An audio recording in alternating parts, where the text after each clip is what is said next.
Halo bosku, welcome back to Bosa TV.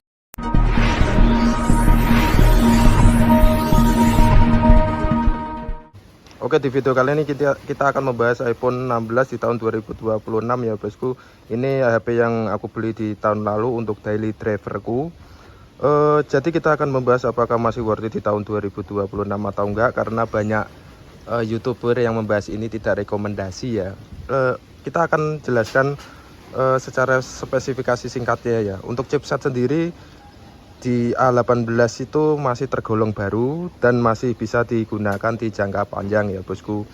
Untuk perbandingannya sendiri dari iPhone 15 ya, kita bahas iPhone 15 itu aja di A16 Bionic. Jadi selisih 2 klik ya. Biasanya seri 15 sama 16 atau 14 sama 15 itu kan beda chip saja 1 klik. Kayak gini bosku, kayak 15 itu di 16 Bionic, sedangkan iPhone 16 itu di A18. Jadi selisihnya itu 2 chipset, jadi masih worth it digunakan jangka panjang. Sedangkan di iPhone 14, 13 itu masih menggunakan chipset A15. Berarti kan selisihnya hanya 1 klik. Biasanya memang selisihnya itu 1 klik ya, entah itu dari 10 ke 11, 11 ke 12 itu biasanya 1 klik. Tapi yang membedakan ini, yang aku tekankan itu di chipset bosku, yang worth it. Tapi kebanyakan YouTuber yang gede tidak merekomendasikan HP ini.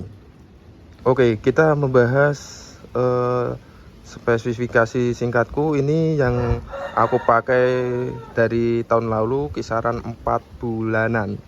Dan kondisinya masih bagus ya bosku. pH jelas masih 100%.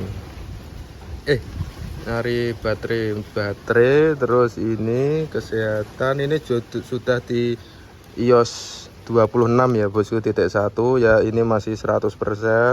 Terus CC nya juga masih sedikit, 96. Untuk pemakaian sehari-hariku ini 1 hari 1 kali ngecas.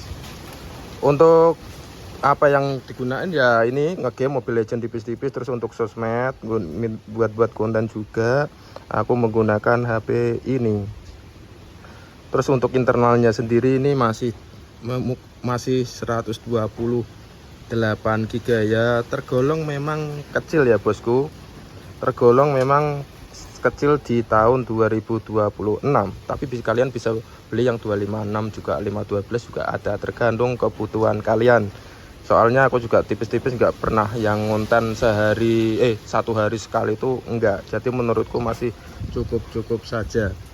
Untuk garansi resminya ini aku beli dari Blibli, jadi kodenya SA/A. Aku juga sudah menjelaskan kepada kalian. Ada sambil duduk ya.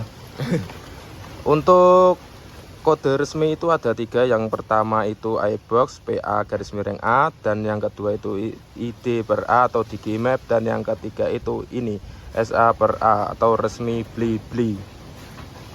Untuk kamera kontrol kalau menurutku nggak begitu penting, karena aku juga jarang menggunakan kamera kontrol ini ya. Untuk foto-foto itu jarang sekali. Ini ya geser-geser kayak gini itu jarang kepake lah menurutku, apalagi kalian nanti pakai softcase juga atau hardcase kan lebih agak susah lah. Untuk penggunaan memang agak susah. Terus untuk foto-foto ya nanti kita spill hasilnya di video selanjutnya aja ya bosku ya, biar ada konten aja sih.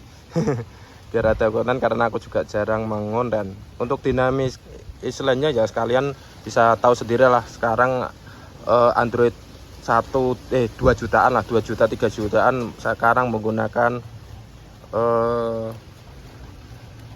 dynamic island ya, ala-ala kayak gini atau mini kapsul itu.